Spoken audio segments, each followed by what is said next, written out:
श्रावण महिन्यातला शेवटचा शुक्रवार आहे। अन्नपूर्णा मातेची पूजा मी आज कशा प्रकारे केलेली आहे, त्याचबरोबर नैवेद्य कोणता बनवलेला आहे अशी माहिती आजच्या या व्हिडिओमध्ये बघायला मिळणार आहे।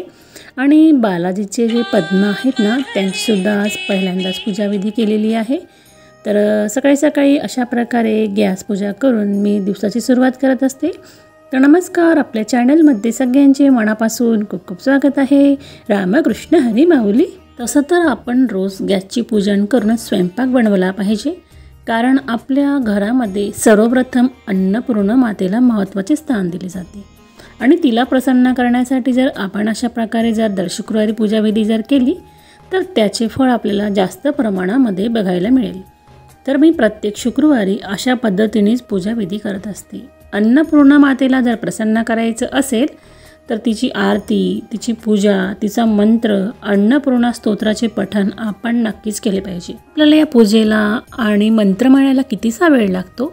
आपण जर अशी मनोभावे जर अन्नपूर्णा मातेची पूजा जर केली तर आपल्याला तिचा आशीर्वाद नेहमी राहतो आणि आपलं घर नेहमी धनधान्यांनी भरून राहतं। तर चला बघूया मी अन्नपूर्णा मातेची पूजा कशा प्रकारे केलेली आहे।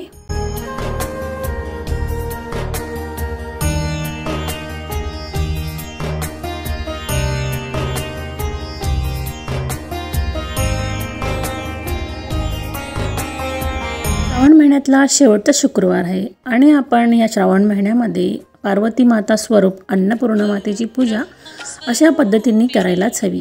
माझे तर 2 जे शुक्रवार आहे ते असेच गेले। आम्हाला सुतक पडलं आणि सुतकामध्ये मला पूजाविधी करता आली नाही। मात्र आजचा हा दिवस मला मिळाला आणि तो दिवस मी अशा प्रकारे साजरा केलेला आहे। तर आज जे मी मागे मागवले होते बालाजीचे पद्म, त्यांचीसुद्धा आज पूजा केली।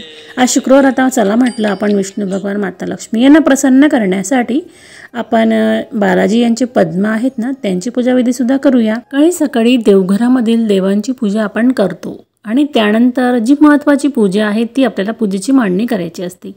आपल्याला जर सकाळी जर वेळ मिळाला नाही तर आपण सायंकाळच्या वेळेस सुद्धा ही पूजा करू शकतो। तर मी सुद्धा ही पूजा सायंकाळच्या वेळेस केलेली आहे आणि म्हटलं तेव्हाच आरती आणि अन्नपूर्णा स्तोत्राचे पठण आणि त्याचबरोबर मी जो काही नैवेद्य बनवणार आहे तो सुद्धा नैवेद्य आपला ठेवला जाईल।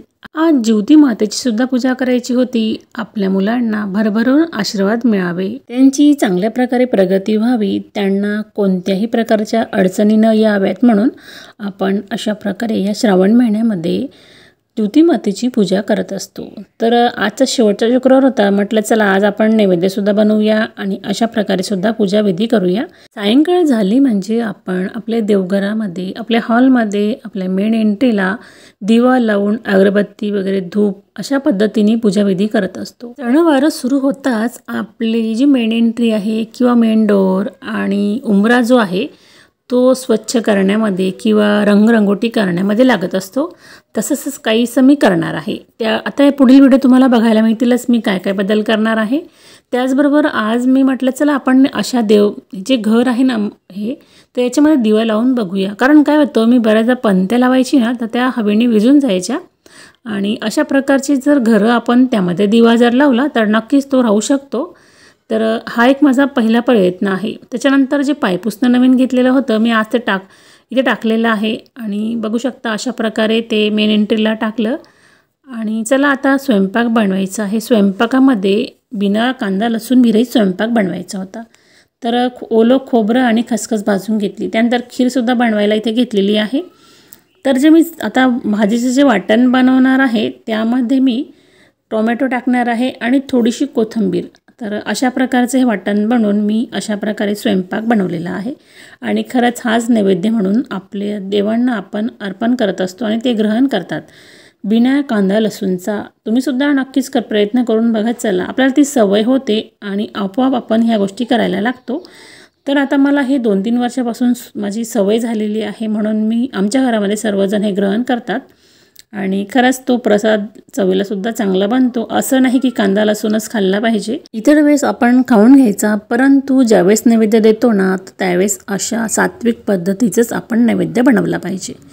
त्यानंतर तो वॉलपेपर मागवलेला आहे, तर बघू शकता अशा प्रकारचा आहे। तर याचा मी आता कुठे वापर करणार आहे पुढील व्हिडिओमध्ये तुम्हाला बघायला नक्कीच मिळेल। त्याचबरोबर अजून एक बॉक्स आणलेला आहे, तर या बॉक्सपासून सुद्धा मी एक वस्तू बनवणार आहे, खूप महत्त्वाची आहे. आपल्याला ही वस्तू घरामध्ये हवीच, तर तो सुद्धा व्हिडिओ मी पुढे बनवणारच आहे. आणि हे जे घर आहे दिवा लावण्याचं, यालासुद्धा मला डेकोरेट करायचं आहे. अशा प्रकारचे नवनवीन व्हिडिओ जर तुम्हाला आपल्या चॅनलवर बघायचे असतील तर चॅनलला सबस्क्राईब करा. तुम्हाला आजचा व्हिडिओ कसा वाटला, आवडला असेल तर लाईक शेअर करा. आपण परत पुन्हा भेटू अशा छान छान व्हिडिओंसोबत आणि युजफुल माहितींसोबत. तोपर्यंत काळजी घ्या आणि आनंदामध्ये राहा आणि कमेंटमध्ये लिहायला विसरू नका. अन्नपूर्णा माता प्रसन्न.